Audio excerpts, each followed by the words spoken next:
Shasha. All right, welcome to Conscious Construction. Hey. This is the Conscious Enneagram podcast. I am Abby Robbins, and I'm with Kimberly Culbertson. And today we're going to be talking about, we're a little rusty, apparently. It's been a minute. Yeah. And it's rainy, so I feel like everything feels rusty when it's rainy. Yeah, because rain can cause rust. Yeah. Anyway. And sleepiness. Yeah.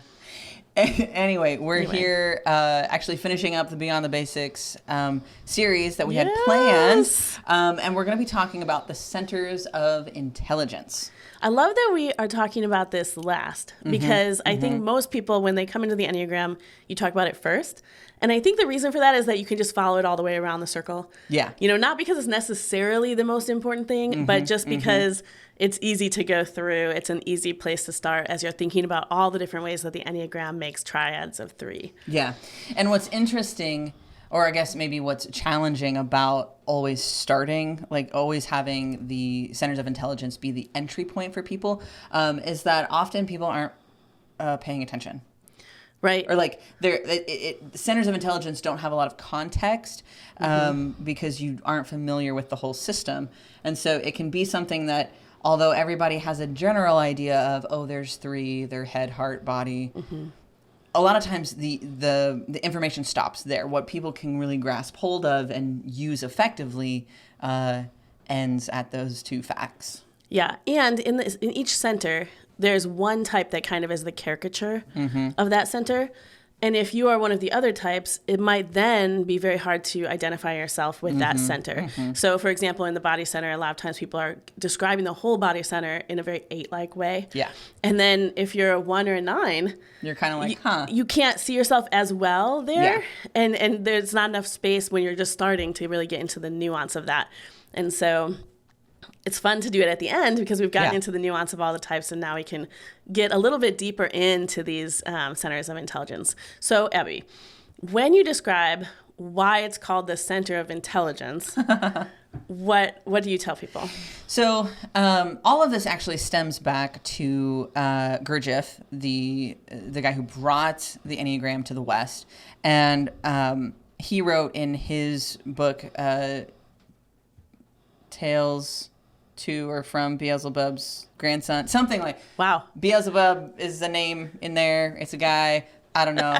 I have not read this book. Not important. It's really not important for this purpose or even using the Enneagram as a tool in your life. It's not important.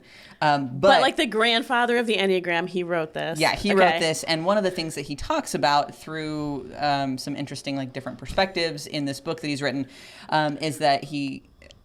I just want to say this because I think it's funny that like the book, part of it is like written from the perspective of like an alien viewing humanity on Earth. And this like alien observes that humans are what he calls 3-brained beings. Okay. All right. And what was meant by that is that there are 3 main ways that we take in information and then respond to it, right? And that's through our head, our heart, and our body. And so this is kind of the basis for the centers of intelligence. And this is where Gurdjieff starts to teach about the centers and how we observe them and how we work with them. And so when we start to look at this idea of being a 3-brained being, it's actually in pretty stark contrast to what our society generally likes to work with. We all know we have the brain, right? And we have the head center. Right. But as far as taking in information and responding to information, our culture really kind of stops there. Right. We're just now, I think maybe in the last decade, starting to really acknowledge and understand and appreciate both the knowledge of our emotional faculties and the knowledge of our body. Right. And one thing I like to throw in that's really fun is that neuroscience is actually backing this up. And there are actually like neurons, the brain cells, not just in the brain, but also in the heart and in the gut, in the GI tract. So interesting. So it's actually like even the thing that we consider from a science perspective as what is doing all the magic, all the electric magic inside our brains, is actually also doing that in our hearts and in our guts as well. Yeah. So if you're not so much about the aliens, but you like science, There you either go. way. Now, We're going to get you from all sides. I think what makes centers of intelligence hard as a starting place is that when we say in Western society, when we talk about intelligence, people go immediately to brain. So that's only one of the centers, and then people are confused. But when you think about intelligence, it has to do with how we know things, right? So that we can make decisions, so that we can navigate the world. And so we know things through our brain, but we also know things through our emotions. We know things through our instinct and our gut. Yeah. And so when we're talking about these three centers, it's a question of which of those areas, your gut, your heart, and your brain, are you kind of defaulting to when you're trying to figure out what's going on in the world, when you're trying to know something? Where does your intelligence start? Now, we all have access to all three, right? Our bodies all tell us things. Our emotions tell us things, and our minds tell us things. But we tend to default to one. Yeah. But for people who are in the body center and the heart center, they don't necessarily call that intelligence in our lexicon, in daily language. Yeah. So let's talk a little bit about what we can know through each of these centers of intelligence. Yeah, I think that might be a great place to start now that we've kind of set up this framework. I think it's important in these conversations to start with the head because it can Just made my 7 heart so happy. Right, We never start with the head. It's helpful here, though, because what we can do is, because we are such a head-centered society and our culture values this so much, if we can get these things out of the way, it makes it a lot easier to differentiate what we mean by head center and what we mean by the heart center and the body center. Totally. The head center is about... it is about information, about data. It's the ability to kind of piece things together, quote unquote, figure things out. There is it is the seat of logic. And logic is very helpful, but not necessarily the be all end all when it comes to living a human life. It's true. It's true. What would you say about the head center since you live there? Since I live there. Man, a lot of thinking. When I first encountered the Enneagram, I thought for sure I would be in the heart center because I'm super relational, and I had inherited some things that made me feel like I was emotional, which I actually was pretty emotion adverse. But when I start to really self-observe, like when I'm trying to figure something out, what do I go to? I always went into overthinking. I always went into like, what are the 10 tracks that we could go from here? Like the kind of thing where you're trying to like, okay, let's just logically sit down and make a list. I'm trying to figure out what do I know and how do these things work together and what is the puzzle? And if I can figure that out, then from there, I might go into my emotions or my body. But I'm trying to figure out like what's tangible first. I'm trying to figure out like what can I scientifically observe or what proof can I make, So that it definitely makes sense to me. And one thing, if it's okay, we'll go ahead and pop this in here, but each center has kind of an emotional reality that they struggle with the most. And so in the head center, it's fear and anxiety. So as a person who's managing fear and anxiety first, it doesn't mean I don't manage the other emotional things. But first, I want to figure out, okay, how do I get out of this, or how do I stop this from happening? What can I do to make good decisions so that I don't have to like face what I'm afraid of? Yeah, I think I use the terminology, the emotional filter. The emotional filter. Thank you. No, it's totally fine. I mean, what you were saying was exactly right. The narrative Enneagram uses the term primary emotion. Okay. And essentially, what it's coming down to is like this is not only the emotion that you will experience most often. It is all, like in a true sense, it is also the emotion that you are most likely to translate some other emotion into. Right. So true. You may not like head center types. So, and what we mean by head center types is the types 5, 6, and 7 whose dominant center is the head center. So what they operate in most often and have the most ease of access to. They are dealing with fear and anxiety. And they probably have more access to that in a general sense. But then they're also translating any other emotion that they are uncomfortable with into fear and anxiety. Yeah, even good emotions. Right, even good emotions. Like you start to think, I might be really excited about this, or I might be in love, and you're like, how many ways could this go wrong? Yeah, now I'm vulnerable. Exactly, like it changes so fast. Which actually opens us up to this really kind of beautiful parallel to the one piece that I wanted to talk about when we're talking about the centers of intelligence is the programs for happiness. Yes. So this is based on the work of Thomas Keating, who was a Benedictine monk. He's one of the dudes responsible for developing centering prayer. He definitely speaks from a Christocentric position, but so much of his work is actually much, much deeper and broader than just something specifically for a Christian audience. It applies to a lot of people. So heads up on that piece. But what he talks about, and he was not someone who spoke Enneagram, but he developed this idea of the programs for happiness. And he was talking about there are these three main ways that we are trying to manage our lives, and we're trying to, quote unquote, make ourselves happy. Sure. And we think if we get this thing, then we will be happy. And so we're striving for these things. And of course, he goes in to talk about how it's not actually true. These things are illusions. Happiness comes when we let go of this stuff. But each one of these programs for happiness relates so clearly to the emotional filter that it's really... I mean, I feel like at this point, I can't talk about the emotional filter without talking directly about the programs for happiness. So for the head center, it's fear and anxiety is the emotional filter, the primary emotion. And the program for happiness, so what 5s, 6s, and 7s feel like they have to get in order to be happy, quote unquote. Happy is a word, that's a hard whole word to different define. podcast, really. We won't get into that. Yeah. We're just hang with us. What their program for happiness is safety and security.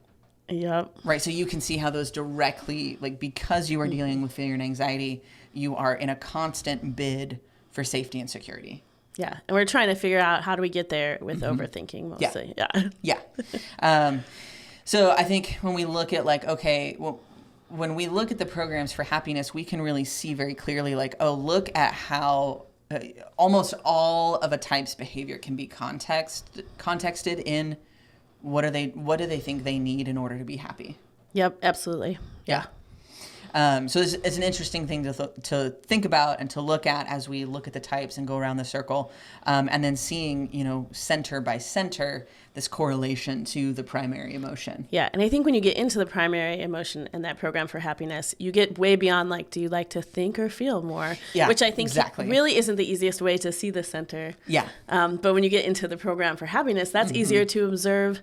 Yeah. I think than some of the stuff that we normally do first when we're really just using it as a jumping off point for typology. Yeah. Well, now let's shift gears into the heart center. And just a quick note about the heart and the head center. I think generally, and one of the things that you said, is it easier to think or feel? When we use the word feel, there are two very legitimate meanings. Yes. There is what I like to use when I'm walking people either through meditations or when I'm teaching this stuff is we'll talk about, I will try to avoid the word, what are you feeling? And be more specific and ask, what is your emotional experience? Sure. What emotions are you experiencing? And then what sensations are you experiencing, right? So you can feel emotions and you can feel sensations. Yeah. And again, this goes into how, because we are such a head-centered dominant culture, right?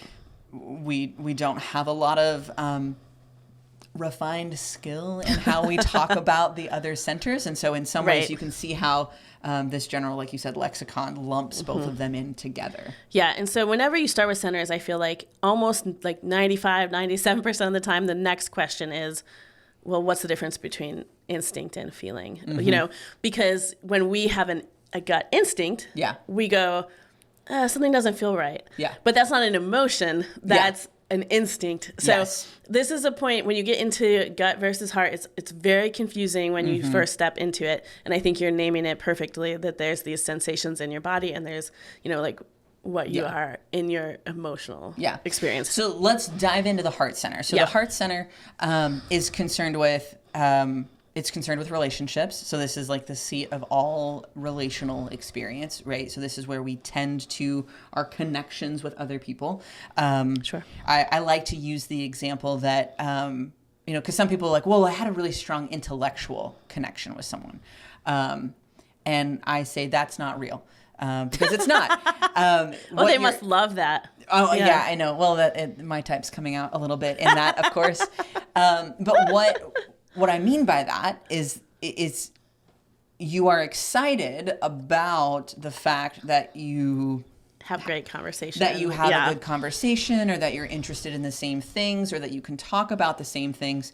But just because you have an intellectual interest in similar things doesn't mean that you're going to connect well with someone. What you're experiencing is an emotional connection over these shared, these intellectual interests.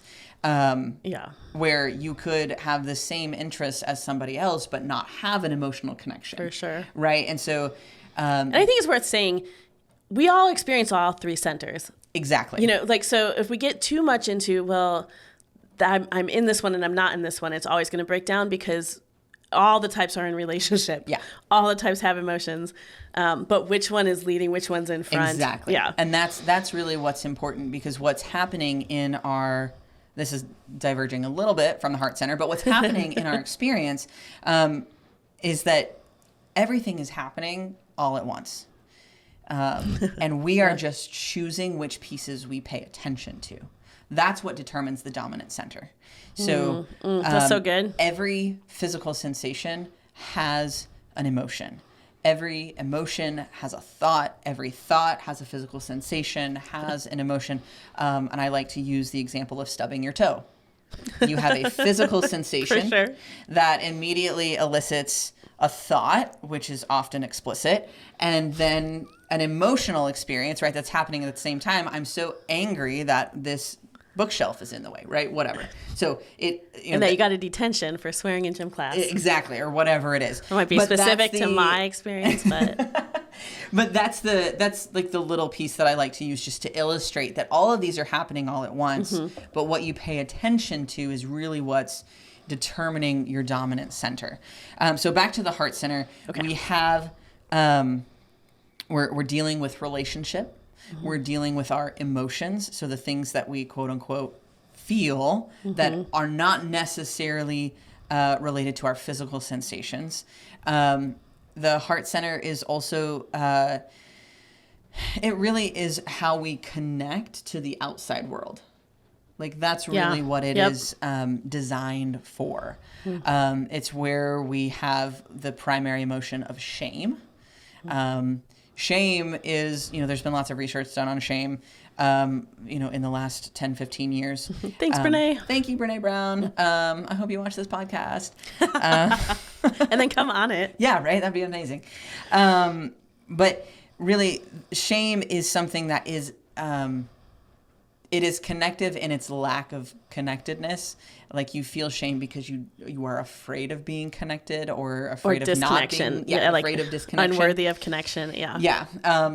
So the narrative Enneagram talks about the primary emotion of the heart center being sadness at the loss of connection, sadness or grief at the loss of connection. Yep. And I feel that very tied up with shame, which is taught in Riso Hudson's school and other teachers. Sure, But I love the distinction of the loss of connection. I think it is really powerful to think about that's really what's driving, is that the people in the heart centers, 2s, 3s, 4s, their primary experience is of being disconnected.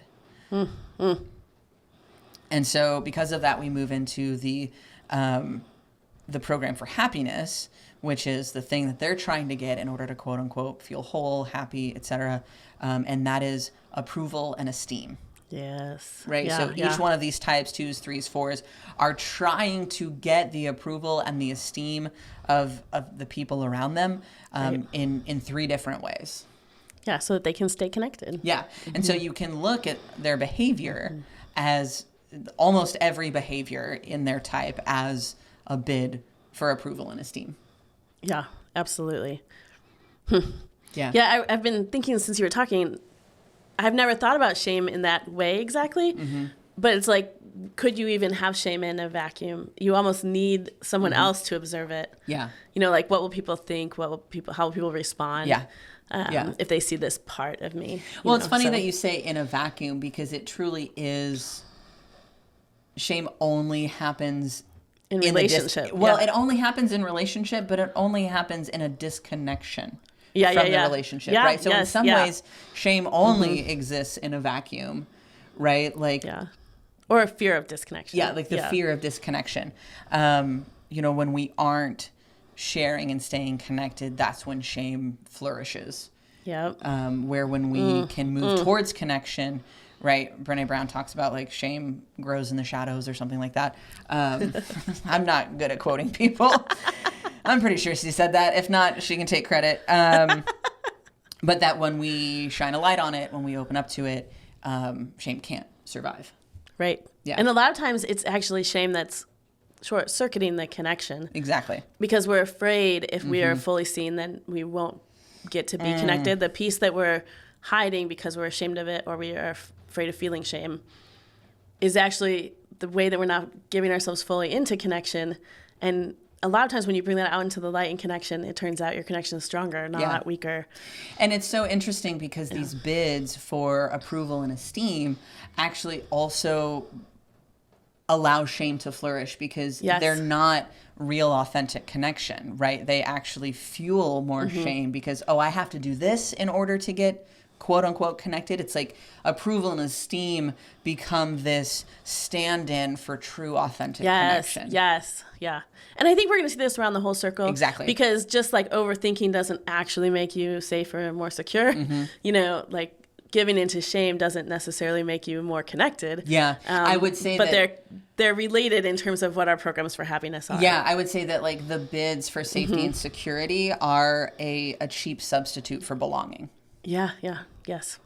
Because that's where we feel the real like deep safety and connection, all these things. Moving on to the body center. Yes, let's knock it out. 8s, 9s, and 1s. The body center is it is related to instinct, like you've alluded to these couple times, and that is something that in true instinct form, we know, but we don't know. Right. So this is where we talk about our gut feeling. This is where, we rely on things like our intuition.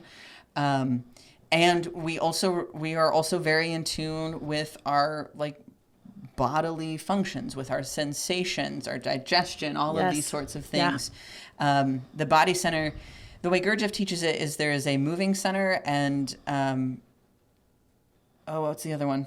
I lost it. Not important, but basically Gurdjieff breaks it down into breaks the body center into like kind of 2 pieces. Oh, okay. Which talks about like an experiencing. Yeah. So like kind of this difference between this kind of ethereal instinct, gut knowing versus the like physical mechanics of our body. Although both provide a knowing and an understanding and an experience. Because some people, especially in the body center, you have to kinesthetically experience something before you can really know it. So these are the people that you can talk to them all day, but until they put their hands on it and do it, they're not going to really understand it. They have to experience it with their body. Yeah. These are people with a really strong intuition and instinct. And of course, there's like one type that, the 9s, where they've kind of disconnected themselves from that for various reasons. We'll get into the primary emotion and all that stuff. Sure. And you'll see why. But it really is, it's a place where you know what you know, but you don't know why. Yeah, absolutely. Yeah. And I think the reason we have trouble with this center is that we really only like things we can explain, coming back to like we love the head center for intelligence. So a lot of times, especially for people who are primary in the body, they know something, but they can't explain how they know it, and so they don't. Can't always articulate it, and so they're not taken seriously. Well, or they won't take themselves seriously, depending on type. Yeah. But because they feel like I don't know how to explain it, therefore, like maybe it's like not real. Not real, yeah. Yeah, and then later they go, oh, I knew that. I knew it. Dang, Yeah. The body center deals with the primary emotion of anger, which when we look at this in context of the programs for happiness, what they're trying to get is power and control. They want to have control over a situation, and they, control and power is kind of this, it's this cheap substitute for real connection and belonging, like we've talked about with the other types. It's like the real faith of being, the real aliveness of being human. Yeah. They've missed out on because they're trying to control for so much.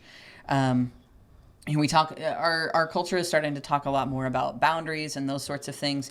And anger is the very justified reaction to a boundary being crossed. Right. Yeah.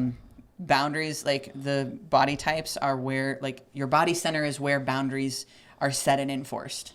And your body will tell you when a boundary's been crossed, whether it's an emotional boundary or whatever. It's like your body's kind of in charge of that. And so power and control is really about enforcing those boundaries and kind of enforcing your will on either everyone around you or more on yourself. Now, I think, especially with the body center, I think we should dive in just a little to, of the three types, only one type really easily sees the anger. Yeah. So talk about the 9s and the 1s. 1s tend to experience more resentment than anger. It's a lot more self-directed. Yeah. And 9s tend to sometimes feel like, what anger? Yeah. Until they're very angry, and then it's all boiling over. Yeah. As we go around the circle, we can see when we deal with the primary emotion, there is one type who turns it inward. There is one type who turns it outward. And then there's one type that is either forgetting it or suppressing it or trying to escape it, trying to quote unquote ignore it. And that generally, when we look at the circle, like the anchor types is where we see that kind of forgetting, or almost like, oh, you don't look like you're doing that thing, with the exception of the 6. 6s look anxious. Yep. But it's they have that push-pull about information, so it doesn't look as different. Yeah. So for 9s, they're forgetting their anger, because the body center we can also call the self-forgetting center. So 8s, 9s, and 1s forget themselves in different ways. When we frame it like that, the 9 makes a lot of sense as the anchor type for the body center. Yep. And 1s are turning their anger inward. They are mad at themselves. They are highly critical. And 8s are mad at the world. I can attest. Some days. Most days. With the 9, I think you can see it more easily when you look at that program for happiness. Yeah. Because they're still looking for power and control. Yeah. But I think 9s are looking, like, if I don't need anything, then I can't be disappointed. No one can take advantage of me. No one can control me because I'm easygoing. I like to go play, Yeah. Would you agree? I've convinced myself. Yes, exactly. The other thing that I've heard about the body center is they're the don't fuck with me types. So they're all saying don't fuck with me in different ways. Yeah. And essentially you can't fuck with someone who doesn't exist. And that's kind of how 9s... It's how 9s operate, right? You can't fuck with an 8 because they're powerful and they're going to beat the shit out of you, or whatever it is, right? They're scary. They're intimidating. You're not going to fuck with somebody who's always right? Like, that's how 1s, try to manage that. You can't hurt me if I know I'm right. Exactly. Yeah. So this is, I wanted to get into kind of more depth about each one of the centers and how people understand it more. And we're also on a little bit of a limited time. And so, for sure. But we did it. We did it. We got through all the centers, and I feel like we did a pretty good job. My name's Abby Robbins. You can find out more about me and the work that I do if you're interested in one-on-one coaching and those sorts of things. ConsciousEnneagram.com. And I'm Kimberly Culbertson. You can find me at Kimberly and Coach on Instagram and LinkedIn and all those places. The internet. Yeah, we'll drop links down below. Let us know how we did. If you understand stuff about the centers, we want to hear about it. If there was something new in here, be sure to drop a comment below. Hit that like button, subscribe if you haven't already, and we'll see y'all in the next one. Cheers.